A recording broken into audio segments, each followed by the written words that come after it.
नमस्कार और आज के इस विश्लेषण में आपका स्वागत है। आज हम इतिहास के एक ऐसे हैरतअंगेज हृदय परिवर्तन पर चर्चा करेंगे जो सच में किसी चमत्कार से कम नहीं है। सम्राट अशोक, शास्त्र से शास्त्र तक का उनका सफर। ये सिर्फ बीते हुए कल का कोई पुराना पाठ नहीं है।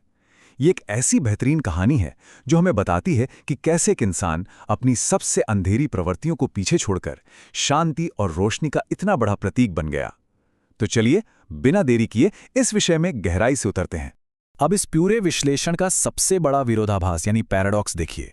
एक तरफ है चंदाशोक, एक बेहद क्रूर निर्मम विजेता, और ठीक उसके सामने है धम्मा विजय का प्रतीक, एक बेहद दयालु नेता।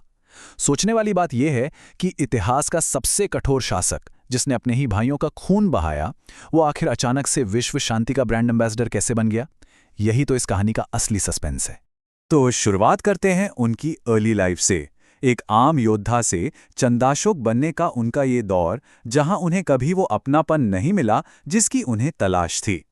मौर्य वंश के राजा बिंदुसार और रानी सुभद्रांगी के बेटे थे अशोक। वो एक कमाल के योद्धा और बेहद चतुर प्रशासक थे। पर पता है तकलीफ क्या थी? शारीरिक सुंदरता ना होने के कारण वो कभी अपने पिता के फेवरेट नहीं बन पाए। पिता का ये भेदभाव उनके अंदर एक ऐसी आग भड़का रहा था जो आगे चलकर पूरे साम्राज्य को जलाने वाली थी।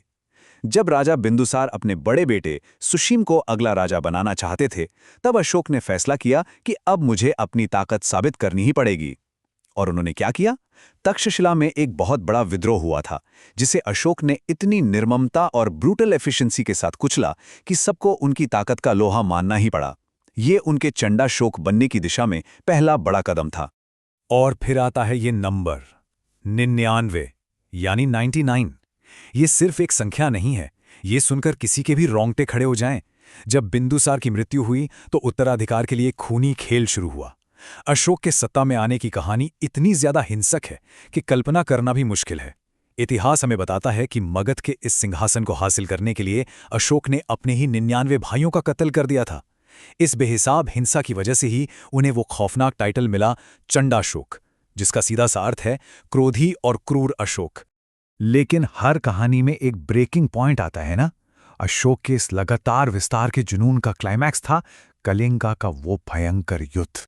अगर हम इस टाइमलाइन को ध्यान से देखें तो आप समझ पाएंगे कि 2773 बीसीई में सत्ता में आने के कुछ ही साल बाद 261 बीसीई में कलिंगा का युद्ध लड़ा गया और उनका शासन खत्म होता है काफी बाद में 232 बीसीई में।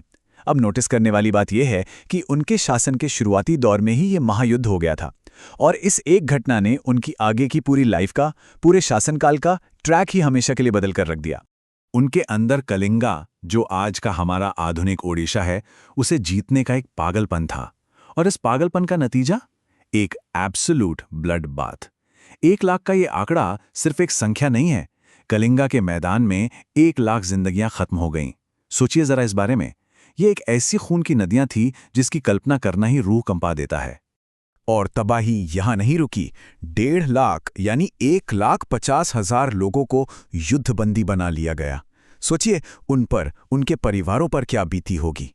इन आंकड़ों पर हम इसलिए रुककर बात कर रहे हैं क्योंकि बिना इस तबाही के पैमाने को समझे हम उस टर्निंग पॉइंट को नहीं समझ सकते जिसने आगे चलकर इतिहास की धारा बदल दी।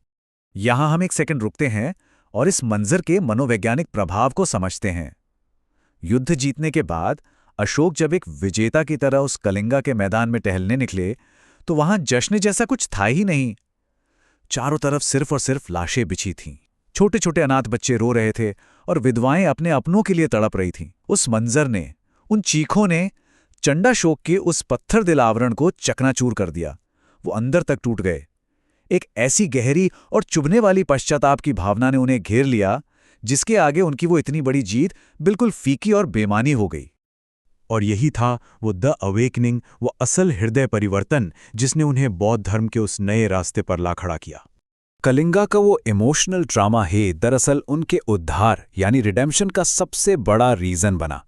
इस असहनीय पीड़ा ने इस सम्राट को फोर्स किया कि वो हिंसा का रास्ता पूरी तरह से हमेशा के लिए छोड़ दें। अपने मन की शांति की तलाश में अशोक ने बौद्ध भिक्षु उपागुप्ता से मार्गदर्शन लिया। उन्होंने ही अशोक को अहिंसा और शांति के इस नए जीवन की दीक्षा दी। या यूं कहूं कि यही वो एग्जैक्ट मोड़ था जहां सम्राट के हाथों से शस्त्र हमेशा के लिए छूट गए और उन्होंने शास्त्र का मार्ग पूरी तरह अपना लिया। अगर इस पूरे ऐतिहासिक विश्लेषण का कोई एक सबसे बड़ा टेक अवे है तो वो इस एक कोट में छिपा है। असली विजय शस्त्रों से नहीं बल्कि लोगों के दिलों को जीतने से मिलती है। ये एक सोच का विशाल परिवर्तन था। जो शासक कल तक तलवार के जोर पर आधी दुनिया जीतना चाहता था, उसे अचानक ये समझ आ गया था कि दिलों को जीतना ही सबसे बड़ी और सच्ची जीत है। तो अब सवाल ये है कि उन्होंने इस नए रास्ते पर चलना शुरू कैसे किया। चलिए देखते हैं करुणा और धम्मा का ये नया मार्ग दरअसल था क्या। अशोक ने अपनी इस नई कंपैशन को सिर्फ अपने तक लिमिट नहीं रखा।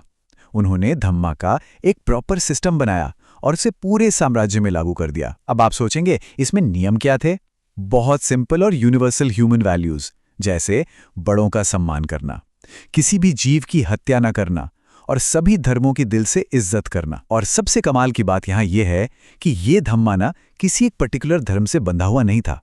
एक तरह से उनका मकसद एक ऐसी शांतिपूर्ण सोसाइटी बनाना था जहां लोग एक दूसरे के साथ और नेचर के साथ पूरी हार्मनी में रहें।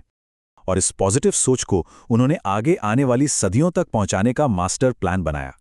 उन्होंने अपने बेटे महेंद्र और बेटी संघमित्रा को बौद्ध धर्म के प्रचार के लिए सीधा श्रीलंका भेज दिया। साथ ही देश भर में जगह जगह विशाल अशोक स्तंभ और शिलालेख बनवाए। ये पत्थरों पर उकेरी गई एक ऐसी वसीयत थी जिसे आने वाली हजारों पीढ़ियां पढ़ सकें और उनसे सीख सकें। उनका मैसेज बहुत क्लियर था कि हिंसा कभी भी समाधान नहीं होती।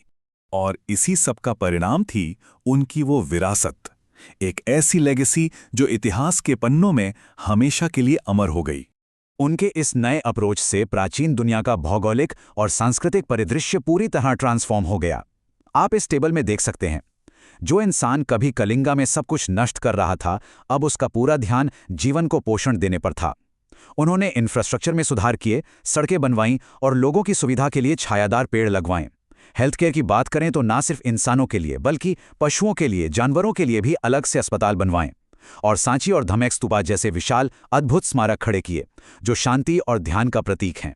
ये एक रियल गेम चेंजर ट्रांसफॉर्मेशन था। अब जैसे जैसे हम इस विश्लेषण को रैप अप कर रहे हैं, एक बहुत ही थॉट प्रोवोकिंग सवाल दिमाग में आता है। हमारी आज के इस आधुनिक दुनिया को देखिए, क्या आज के नेतृत्व में धम्मा विजय की यानी दिलों को जीतने की कोई जगह बची है? आज जब चारों तरफ सत्ता और विस्तार की ऐसी अंधी होड़ लगी हुई है, वहां हिंसा छोड़कर शांति और करुणा का रास्ता चुनना क्या आज भी पॉसिबल है? ये एक ऐसा सवाल है जो सम्राट अशोक का प्रतीकात्मक जीवन आज हम सभी के सामने एक आईने की तरह खड़ा करता है। इस पर थोड़ा जरूर सोचिए। इस विश्लेषण में हमारे साथ जुड़े रहने के लिए आपका बहुत बहुत धन्यवाद।